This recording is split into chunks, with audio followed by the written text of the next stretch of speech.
Agora, tem informação interessante. A gente sempre ouve falar, né, que o colesterol alto pode aí trazer problemas para o nosso corpo, é um grande vilão da nossa saúde. Mas vamos entender de fato o que é esse colesterol? Quando a gente fala em colesterol, a gente associa gordura, né, que são os lipídios, óleos. Qual será a diferença do óleo e da gordura?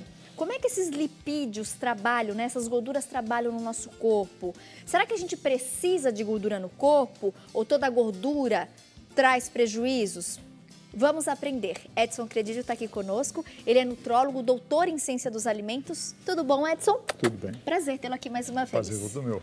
Doutor, quando a gente fala óleo e gordura, qual que é a diferença? Então, a definição em si seria o seguinte: o óleo é aquele composto orgânico que em temperatura ambiente ele é líquido e a gordura é sólida. Existem algumas definições que vão contra isso, mas a maioria é realmente isso. O óleo é líquido e a gordura é sólida. Por exemplo, a gordura que nós temos no nosso corpo é uma gordura sólida. Tem a sólida, que seria o colesterol, e a líquida seria o triglicéridos, o triglicerídeo. Então, no nosso corpo nós temos dois tipos. Nós temos. Interessante. Inclusive, qual que é a diferença do colesterol e dos triglicerídeos, doutor? Então, os triglicerídeos seriam, a divisão seria mais ou menos o seguinte: seria a gordura simples, que entre os triglicerídeos, as gorduras compostas, que são as gorduras, né? Tem o carbolipídios, tá. E essas gorduras tem a molécula de proteína e a molécula de açúcar grudada na gordura, que depois nós vamos ver uma macromolécula de gordura. E a gordura complexa entraria o colesterol, que entra no grupo dos esteróis. Então, o nosso objetivo da pauta que você solicitou é justamente fazer com que as pessoas entendam para ajudar o médico assistente, porque quem vai tratar realmente é o médico. Então, o nosso objetivo é auxiliar o médico, fazendo com que o paciente compreenda o que é o óleo, a gordura, o colesterol, o que é o HDL, o LDL, o VLDL e quais alimentos que ele poderia usar no final para auxiliar o médico. Perfeito. E aí, existem alimentos, então, que ajudam o meu corpo a diminuir o colesterol ruim e a equilibrar o colesterol bom? Existe. Agora, falando um pouquinho de cada um, né, para o pessoal entender. Então, eu trouxe esse resumo, por exemplo, colesterol total é igual o HDL, que é o bom, mais o LDL, mais o VLDL. O que seria o colesterol bom? O colesterol bom é aquele que traz a gordura da periferia para o fígado para ser metabolizado. Ou seja, ele limpa os vasos, né? O colesterol ruim é justamente o contrário. Ele leva a gordura para a periferia. Então, se não tomar cuidado, ele vai entupindo tudo. Então, o colesterol bom, ele vai tirar a gordura do fígado e vai limpar... Não, o bom, ele tira a gordura da periferia e leva para o fígado. E leva para o fígado. Para ser metabolizado. Tá, e o colesterol ruim... Ele pega a gordura do fígado e leva para a periferia. Então, por isso deixa é chamado nos ruim. Vasos. Vai entupindo tudo. Perfeito. Se não tratar, né? Então, na verdade, é uma via de duas mãos, né? Tem colesterol indo para o fígado e tem colesterol saindo do fígado. E tem essa VLDL, que muita gente até desconhece. Quando o médico pede o fracionado, significa o quê? Todas as frações que o colesterol, que é uma macromolécula, uma molécula grande, foi quebrada e deram essas frações. O VLDL também não é bom, porque é a mistura do LDL com o triglicérides, que são os óleos. Né? O HDL é o colesterol bom. Bom. E aí o LDL e o VLDL, esses dois não são muito bons. Não são muito bons. Então, em todos os exames, eles têm que estar mais baixos, Tem que certo? estar mais baixo. Ou no limítrofe, no máximo. Perfeito. Né? Eu trouxe esse exemplar para mostrar... Me traduza, doutor. o que é o triglicéride ou triglicerídeo, né? O triglicérides é a mistura de um álcool, chama propanotriol, ou vulgarmente, comumente chamado de glicerina, que é um álcool líquido, junto com ácido carboxílico, que seria esse composto do meio, que é C-OH, né, e o radical. Então, unindo, dá essa molécula de triglicérides ou triglicerídeos e libera a água. O triglicérides é encontrado entre a gordura simples, então seria óleo. E esse triglicérides, ele, quando cai no duodeno, ele é quebrado pelas lipases, né? Então esse caminho, por isso que eu coloquei reverso, ele vai e volta, então ele volta em ácido graxo e glicerol e passa para o sangue. Tá. E aí o triglicérides, na verdade, ele vem através do óleo. Vem através do óleo. Certo. Por isso que aquelas pessoas, de repente, que consomem muita fritura, tem uma alimentação muito rica em alimentos oleosos, o triglicérides acaba aumentando. Acaba aumentando. Então, Perfeito. O ideal que eu noto, a indicação é assado, cozido ou grelhado. Evitar fritura justamente porque aumenta os triglicérides. Né? Legal. E, doutor, tem esse aqui. Gente, isso é um bicho, isso é um monstro aqui, hein? Então, essa é a molécula do colesterol. Então, observem que, na verdade, a molécula do colesterol, ela tem o HDL, LDL, VLDL, e às vezes tem proteína, tem carboidrato, tudo grudado na molécula, que é uma molécula gigante. Essa aqui molécula... aponta pra gente, só para o pessoal em casa ver, o que é o que aqui, doutor? Então, aqui essa parte toda seria a gordura, né? O colesterol seria gordura. Tá. Então, aqui tem as proteínas, fosfolipídios, triglicéridos, que seria o óleo. Então, essa molécula gigante, ela não é quebrada no duodeno, que é a primeira porção do intestino. Ela vai ser absorvida pelo sistema linfático. Olha que interessante. Né? E por ser tão grande assim, aí vai para o fígado, que é o nosso laboratório. Chegando no fígado, aí ela é quebrada nas frações. HDL, Todos os alimentos LDL, que nós VLDL. vamos consumindo no dia a dia, ele vai, então, antes de ir para o intestino, ele vai passar pelo duodeno, Que é a primeira porção do que é a intestino. primeira porção do intestino, que vai começar a quebrar aqueles alimentos e aquelas moléculas dos alimentos. É.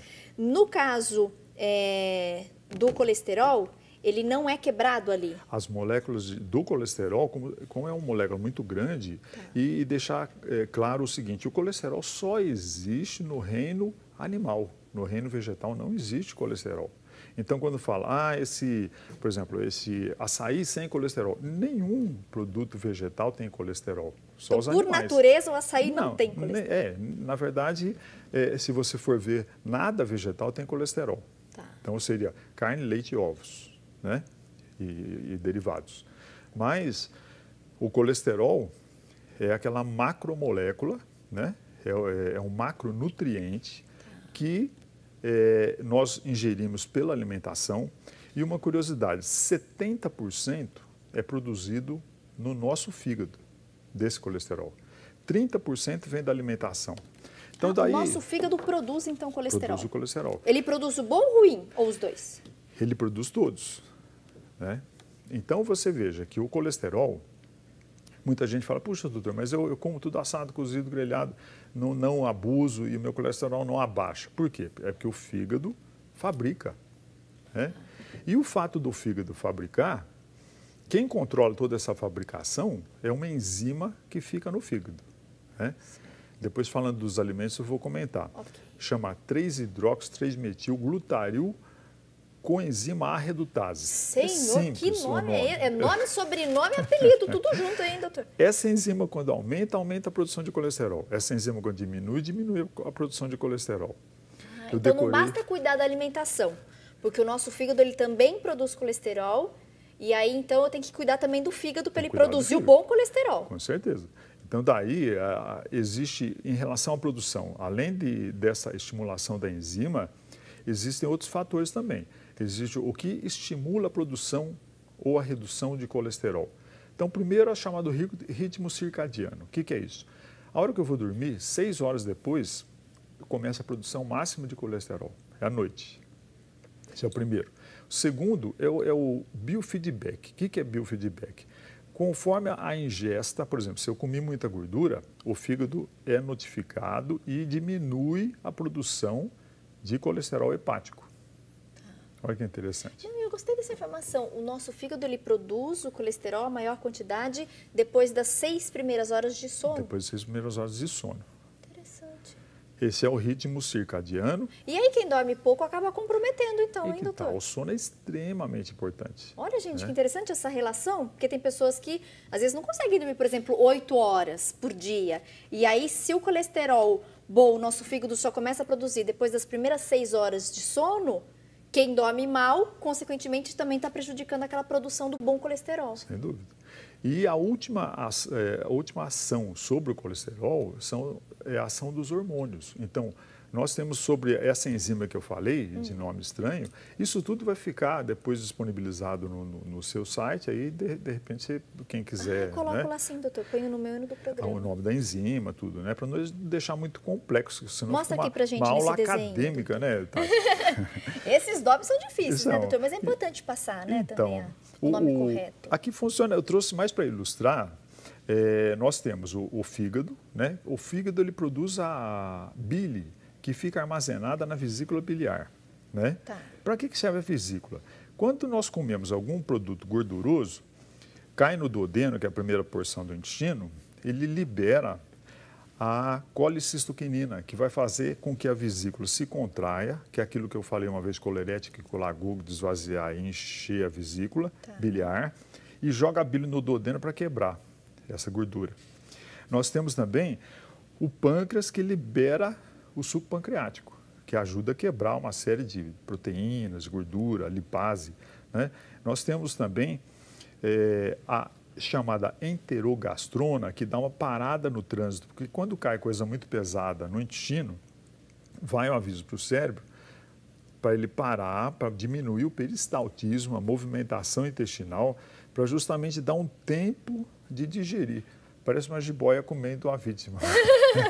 Entendi, mas é boa essa relação, viu, doutor? Então aqui é como se fosse a jiboia, e aí a gente vai comendo, vai oferecendo esses alimentos, e quando come demais, o cérebro manda um alerta para vai devagar aí. Ele para de mover o intestino, porque o peristaltismo é que ajuda a descer o bolo alimentar. Interessante. Né?